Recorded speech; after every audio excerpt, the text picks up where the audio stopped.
Whips it into the back of the net, and the Cougars go up 3-1. He'll swung on and missed. Strike three. Shot. Fade away three. Got it! Wow. Oh, what a shot!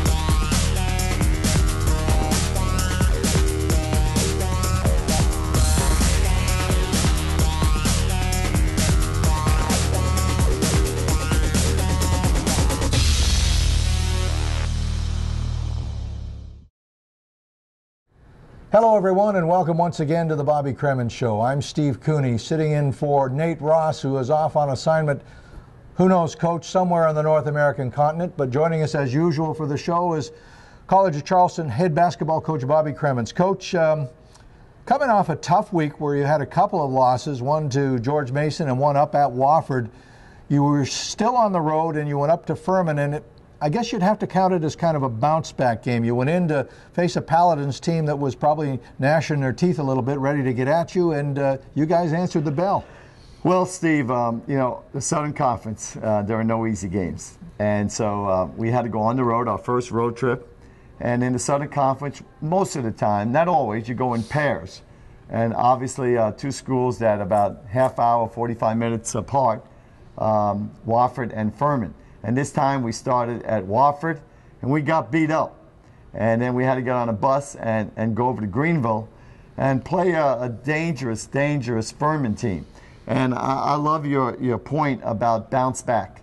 It was an important game for us because we did not play up to our potential against a good Wofford team. And we came out with so much more enthusiasm, and we played some of the best defense that we played all year. And we got off to a great start, Steve. Furman was struggling shooting the basketball, and things were going Cougars' way. Second half, things got a little tight, and Norrie Johnson came off the bench, and he really saved us with a big three. Anthony Stitt had a big game. He was a player of the game award. I love the way he plays. He plays with a lot of heart. Of course, Ajay Baru is getting better. So overall, it was a really good second part of the road trip victory for the College of Charleston. I think what I'm really noticing now is that you're starting to get, and you alluded to Norrie Johnson and Anthony Stitt, you're starting to get more consistent play out of your bench. They're starting to produce for you when you need them to produce. Yeah, you know, we all know the importance of bench in any sport. And early on, Anthony Stitt, and we got some unfortunate news about Anthony coming up, but early on in the season, he came off the bench and just ignited us. And he played so well, we decided to start him. And then we needed somebody else to come off the bench and ignite us. Jordan Scott has done that at times, but Norrie Johnson was the man at the Furman game. So I was really excited to see that. And again, you know, you talked about how well you played defensively. I mean, anytime you hold a team to under 50 points, you're doing a good job. But again, you look to the leaders on your team, and the only senior on your team is Antoine Wiggins, and he had another nice game up at Furman. He did. Antoine's, you know, he's got to become more of a pure shooter. He's our only senior, and there's a lot of pressure on him. Our big man, Ajay Baru and Trent Wiedemann, they're young, but they're coming around. And we lean on Antoine a lot. And he's having an outstanding year for us. And he's so important. I love it when he's driving to the basket, and I love it when he's making those threes. You talked about Ajay Baru. It's been a steady improvement as the season has gone along. He had 14 points up at Furman, a nice night. Yeah, people don't realize, again, you know, usually when foreign kids come over to America, they go to a school that's good academically but really good basketball. That was originally the game plan for Ajay, and it backfired. And then he was very fortunate to find a wonderful family in Richmond, Virginia that took him in. But they put him in a school that is strictly academics, a 1A school, and he's such a bright young man. He was there mostly for academics, and of course he did play basketball. So his development, he's a little bit behind, but he's going to continue to get better and better. And somewhere along the line, I look for a big jump for him to improve. It might be next year, It might be the year after. But if he continues to develop like this, I'm looking for him to get much, much better. So you come home from Furman, a split on the road trip, a big win at Furman, 66-43. Back home again to face a team that maybe on paper everybody's thinking, oh, this should be easy. You come in to face the UNC Greensboro Spartans, a team pretty hungry, and they were waiting for you. They sure were, and they have a new coach, Wes Miller, and Wes played at North Carolina. But we were aware of this team, Steve. The reason their record is not good is because of the schedule they play. They played Duke tough. They played Miami tough. And we were ready for them. Unfortunately, and again, I hate to even talk about this because it sounds like an excuse, Anthony Stitt broke his hand in the early part of the game. Now, that did not affect the outcome of that particular game because we played well enough to still win. And you hate to take away something from UNC Greensboro. But it was a major, major loss for us. But again, Anthony had to leave the game, go to the hospital and get x-rayed. We had other people stepping up, but we just couldn't make some shots at crucial times. And you've got to give UNC Greensboro a lot of credit. They kept on playing hard, and then they started making some shots. And they got a well-deserved road victory. And congratulations to Wes Miller for his first Southern Conference game. He's an outstanding young man, and I think he has a future. Some pretty good players on that team, too. I mean, Travis Simpson, who scored 16 on the night. Darrell Armstrong scored 16, but Simpson's a top three in the league in scoring. Yeah, he's got them playing some good basketball, and he deserves a lot of credit because it came in, at mid-season to take over and to do the job he's doing. I think he's doing an outstanding job. And what people, I think, didn't realize, this team leads the Southern Conference in offensive rebounding, and they showed it. Yeah, and that's one of our weaknesses, Steve. We could talk so much about the Southern Conference, and on the next shows, we'll talk, who's really looking strong, and obviously Davidson's looking strong. They're the only undefeated team in the conference right now. But Southern Conference basketball is tough, and people are starting to realize that. And we should say before we sign off in last week's games that you had a good night from Antoine Wiggins, Trent Wiedemann, and Andrew Lawrence, all in double figures. Yeah, that was great. Again, tough loss for Cougars and tough injury for Anthony Stitt.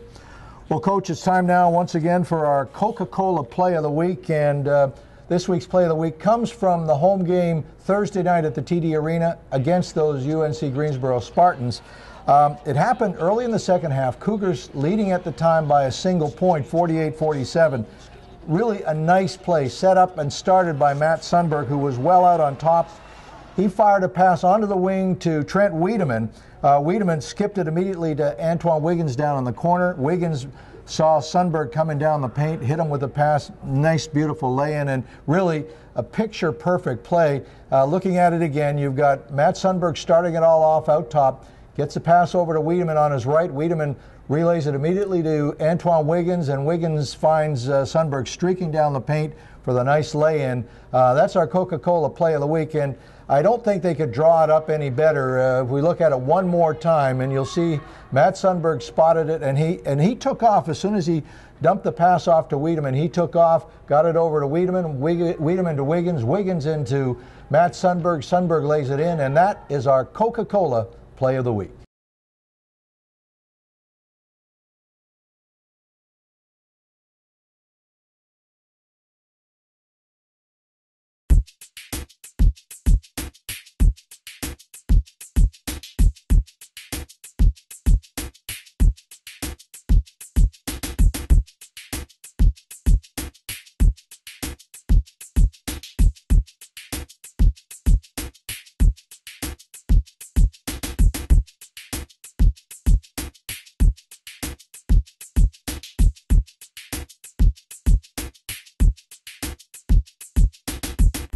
Welcome back once again to the Bobby Cremins Show, and this is Cougar Conversations. We have a chance to talk to one of the guys on the basketball team, brought to you by our great friends at Jim and Nick's. And of course, we have Trent Wiedemann with us, a sophomore from Suwanee, Georgia. And we'll go over the accolades in a minute, but I was looking through all the things you did last year as a freshman, all-freshman team, second team, all-tournament team. And then I realized you're only a sophomore. I mean, you played because of the injury last year to Jeremy, and you had to start after that. You played in every game last year. Does it seem like you've been here more than a year and a half? It does to me, and I'm sure it does to all the Cougar fans. Yeah, it does a little. I didn't expect to play that much my freshman year. I mean, of course, it didn't happen like I wanted to with, Jeremy getting hurt. But, sure.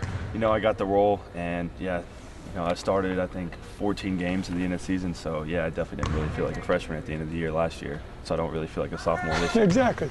Well, coached by Eddie Martin at Greater Atlanta Christian High School, a great high school coach. Maybe the best high school coach in the nation. Well, everybody talks about you. You're very good fundamentally. And, of course, Coach Cremins and the coaches here have helped. But Coach Martin did a lot for that, I'm sure. Yeah, he really did.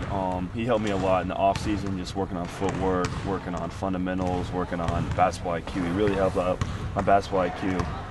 When I came in freshman year, Coach B said to me, he said, how do you know defensive rotation so well? I said, you can give credit that all to my high school coach. Don't give me any credit. That was all him. And he did a great job, and of course the coaches here have continued that.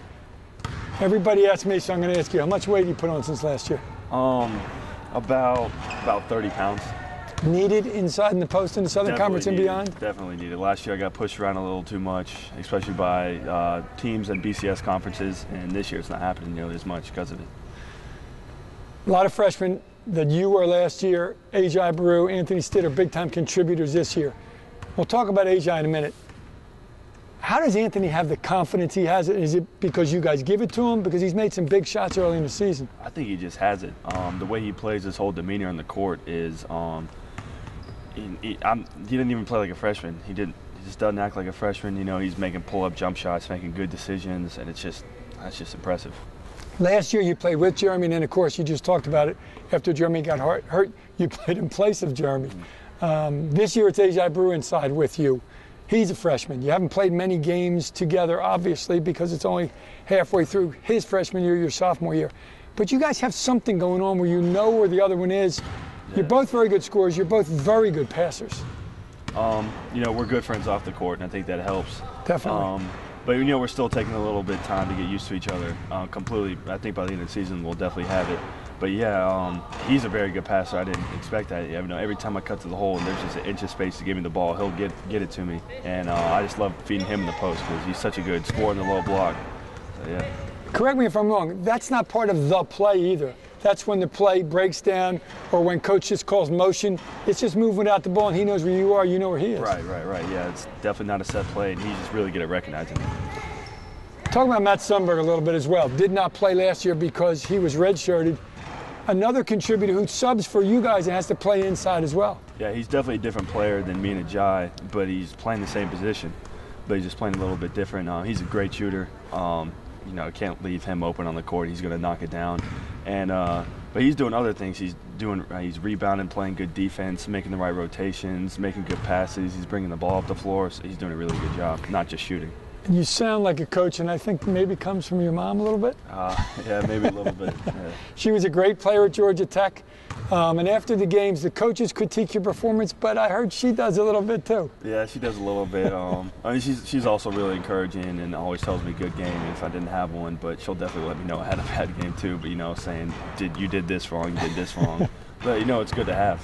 Oh, no question. Yeah. And they come to, I've seen them almost every home game and on the road games as well. From Atlanta, that's a long hike for them. Yeah, my mom, she loves coming to games, and I love having her here, but the only games she's missed this year are in the Bahamas, so she's putting a lot of miles on her car, but, it's worth it. As we sit here at TD Arena, it's very quiet now, some balls bouncing in the background. Anthony Stitt specifically mentioned this. What's this place like for you guys when it's filled? I mean, I like to ask everybody that because it's a crazy, great environment for the home team. Yeah, it's probably the best environment in the SoCon. It's coming in here, the students are packed, the whole, just everyone, every section's packed, and it's just crazy how loud it gets in here.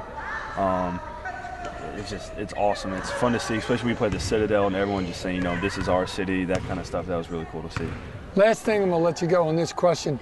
Pre-game warm-ups, the lights go out and they show this montage of all kinds of things, and you were at the end of it with that slow motion underneath the basket thing. First, did you know that was coming? And what do you think about that? Or do you catch a little grief from the team about that? People just look at me every time. I kind of hate watching it now. I'm kind of tired of watching it. I've seen it so many times that, I don't really want to see it anymore. But when the lights go out and this place gets even louder, that's got to fire you up a little bit to play at home. Just to get a huge adrenaline rush right before the game starts with how the crowd is. Early in the SoCon season, a lot of conference games to go. You're going to see this man for many more years in a Cougar uniform. Thank you very much for joining us. Trent Wiedemann on Cougar Conversations. We'll be back with more of the Bobby Cremins Show right after this.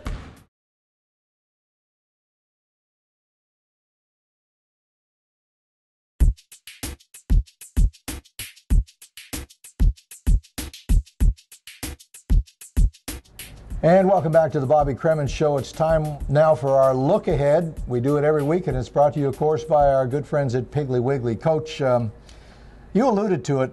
The Southern Conference is a tough grind. I mean, you go on the road, you get a split between Wofford and Furman, loss at Wofford, win at Furman. You come back home, a team that maybe on paper you should have beat, UNC Greensboro Spartans, they jump up and bite you, and you're right back at it again. Yeah, it's amazing.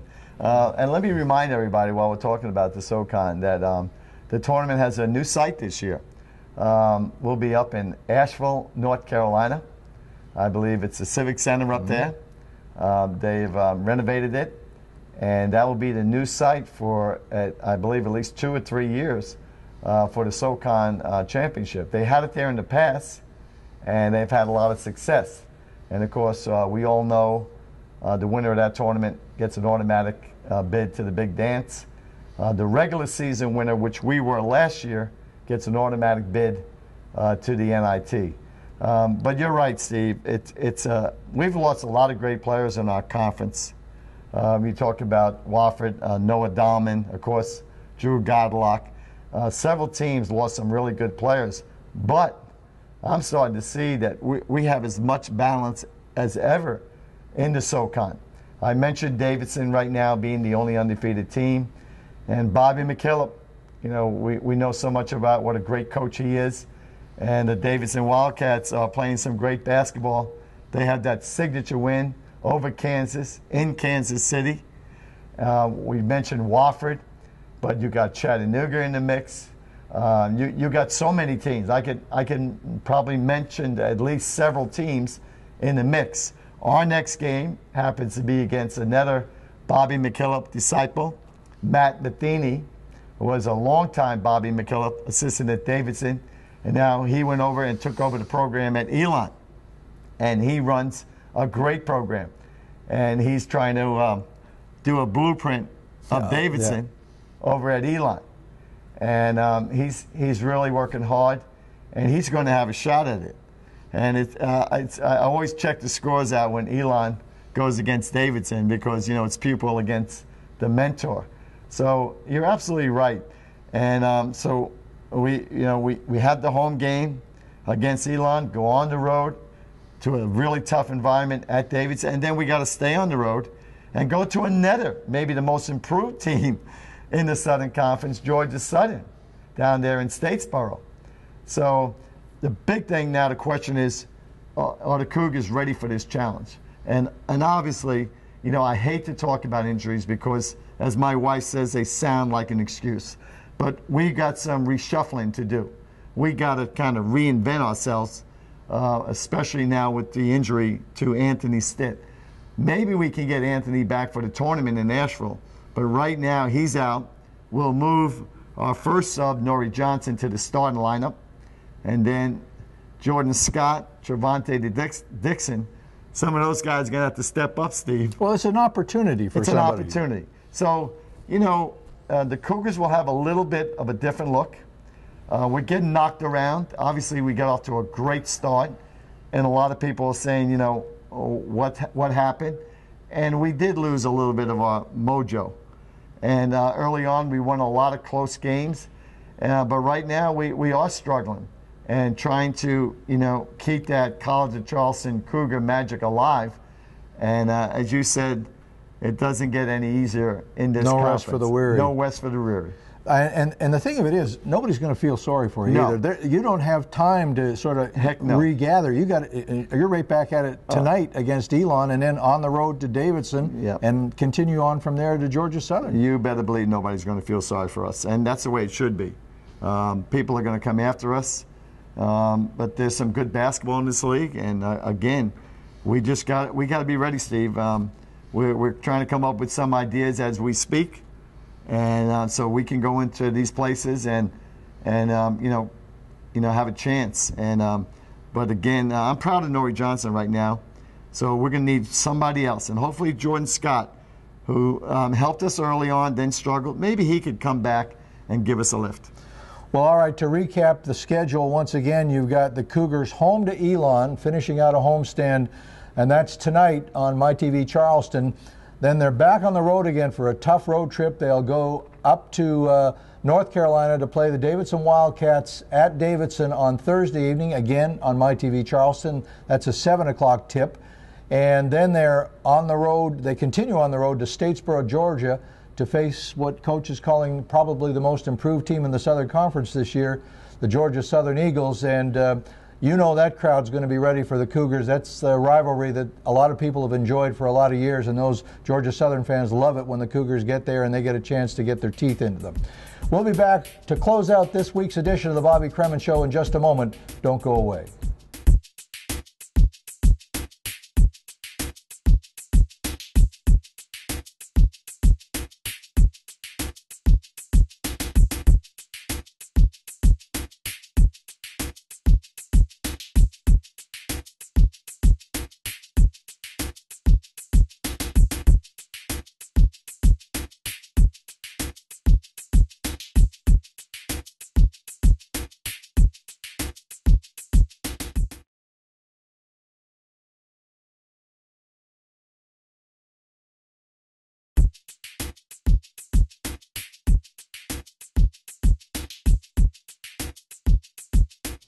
Well, that about wraps it up for this week's edition of the Bobby Cremins Show. A reminder to our TV viewers, we've got 3 games on television this week. I made a mistake in the last segment with Coach. All 3 games, tonight against Elon, Thursday at Davidson, and next Saturday at Georgia Southern, are on ESPN3. Only 2 of them, tonight against Elon and next Saturday against Georgia Southern, are also on MyTV Charleston. Thursday night's game will only be on ESPN3. That's the game at Davidson. It's a tough week for the Cougars coming up, obviously, and they've come off a couple of tough weeks, losing 3 of their last 4. They split on the road. They're back here at home hoping to get a split when they play the Elon Phoenix tonight. And I know Cougar fans are kind of sitting on the edge of their seats right now, but remember, it's a long season. The Southern Conference is a tough go-around. Nobody's going to go through this thing unscathed, and the Cougars are no exception. I want to thank everybody for watching, and for Coach Cremins and myself, Steve Cooney, and Nate Ross, who is out on assignment somewhere. Thank you for watching. We'll see you next week on the Bobby Cremins Show.